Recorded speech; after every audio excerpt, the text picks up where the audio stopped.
This is Oklahoma's own News on 6.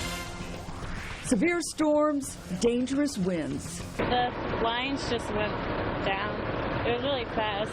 I was just scared.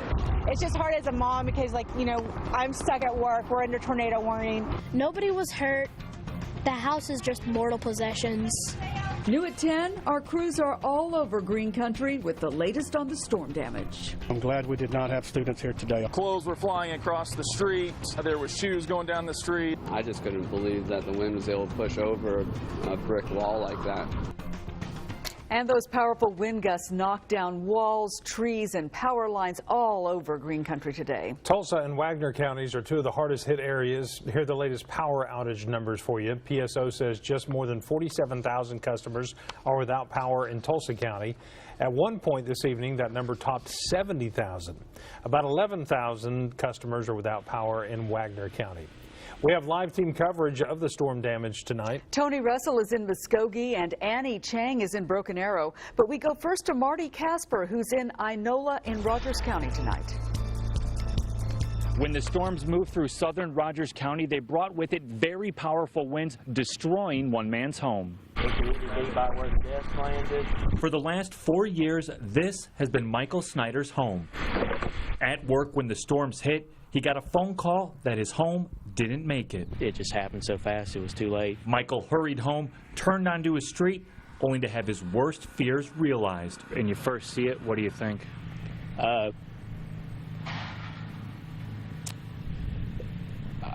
I've worked my life to get to where I've got what I've got. It's devastating to see just everything destroyed. Michael's dog of 7 years was inside when the storms came through. But thanks to this crate, he made it. That saved his life. I mean, if he hadn't been in it, he would have been crushed. This is where Michael Snyder's home originally sat, but the wind's so powerful when they came through this area, they picked it up or rolled it, ripping apart his home and scattering his personal belongings everywhere.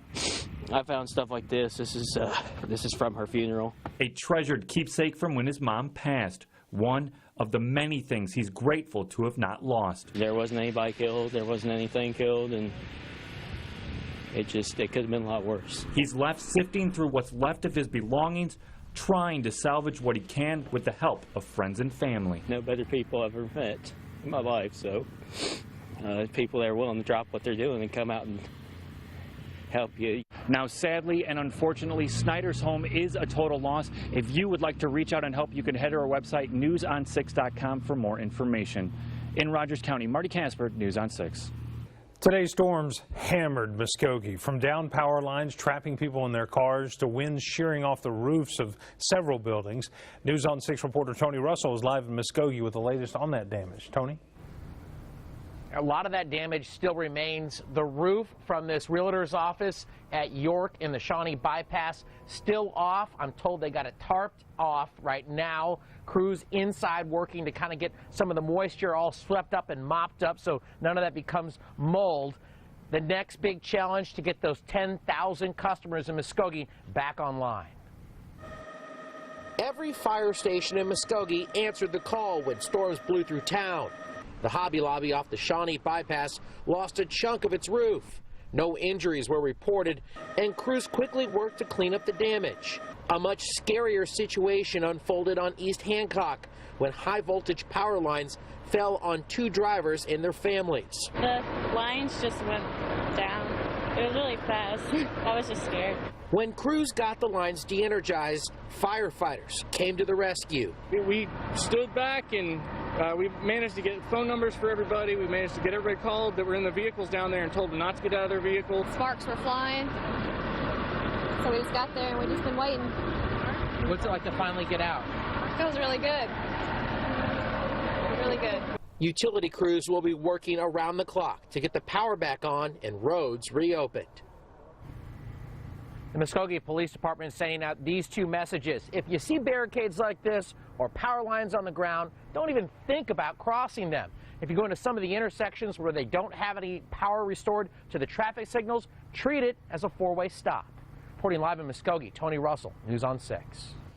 And look at this mess near 51st and Memorial. The wind blew through a blowout tent sale hosted by Midwest Sporting Goods. Employees tried to button down the tent, but it was no match for those strong winds. The store's in the process of taking inventory to see how much was lost and how much it can salvage. Businesses and homeowners in Broken Arrow are also cleaning up tonight. News on 6 reporter Annie Chang joins us live now from Broken Arrow with more. Annie? That's right, Terry. The shop owner here tells me these bricks are original to the building. That means they're more than a century old.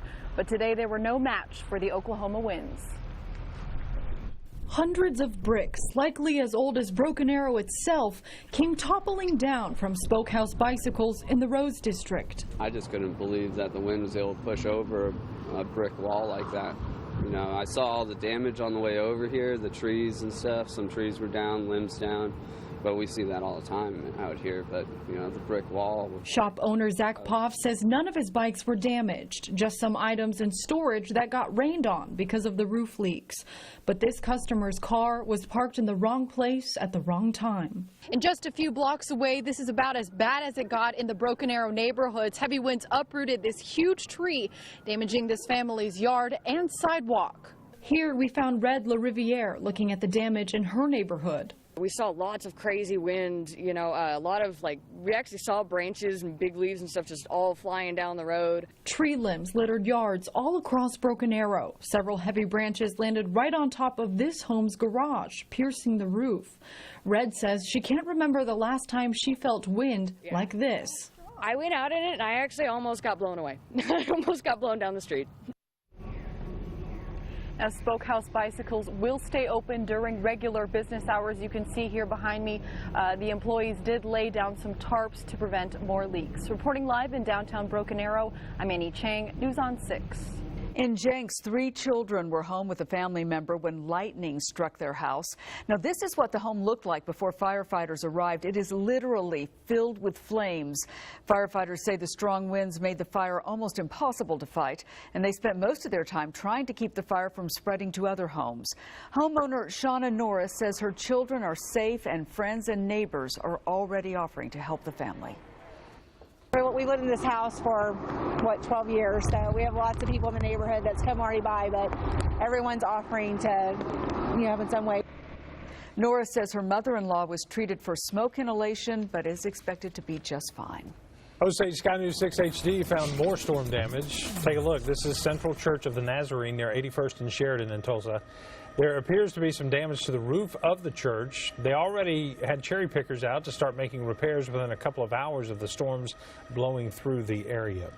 The driver of this oversized load says he thought the weather was dying down, so he got back onto the highway, but then strong winds flipped over the mobile home he was hauling on the Broken Arrow Expressway near Garnett.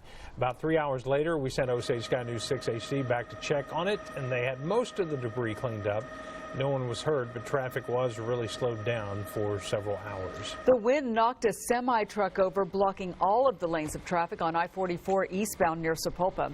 The driver of the rig says he wasn't carrying a load, so the truck was light and the wind just carried it away. He's coming downhill. It's a curve to the left, so he's turning into the wind. The wind blows him over. The driver wasn't hurt. State troopers say the winds were 50 to 60 miles an hour and hit the truck at just the right angle to send it over on its side. Troopers directed traffic while wreckers hooked up several cables to the truck to try to get it upright. There is a lot of repair work ahead at the junior high in Coweta. Tarps cover the holes in the roof tonight. 2 other school buildings, the Mission Intermediate Grade Center and the old Ricky Bryan Fieldhouse, both had air conditioning units blown off the roofs, causing some damage.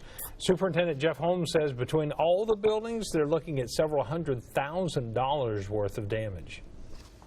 We're building some new buildings right now, and with all the fun that we've been having trying to make sure school's ready in the new buildings, this is just adding to it. But we have great people and a great community, so we'll be fine.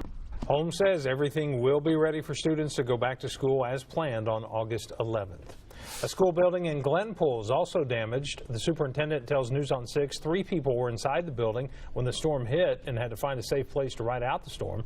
No one was hurt, but there is a lot of water damage inside the middle school. Classes start back there August 17th, and the superintendent says the restoration company is confident it can get everything cleaned up and ready by then. And some kids rushed for cover during those storms. Students and staff were inside the Rudisill Library near Greenwood and Pine for the food bank's summer feeding program. Just before lunch, things got scary, and supervisors had to quickly figure out a safe place to keep 20 children. All of a sudden we heard the sirens going off, and so we weren't sure what the procedure was. We came and asked, and they had all of us file into the ancestral hall and take cover until further notice. When the storm passed, all of the kids were safe, and they still got a chance to eat a healthy meal. And within the last half hour, TPS announced summer school classes at Lewis and Clark Elementary and East Central High School are canceled tomorrow. Dr. Gist just told News on 6 the cancellation is because of power outages. Again, no summer school tomorrow at Lewis and Clark or East Central. We just got this video in of PSO power crews working on downed power lines. This is in Broken Arrow, east of the Golf Club of Oklahoma. That's near 131st Street and South 254th. As our crew got on the scene, they saw one damaged power pole dangling by its power lines, and we are told there are more than 30 poles down in that area. Seems like an understatement, but today is what we call a very active weather day in our business. Right. Here's the news. It may not be over yet. Here's a live look from the Osage Casino Skycam network. Coming up, Travis tells us if we could be in store for more storms overnight.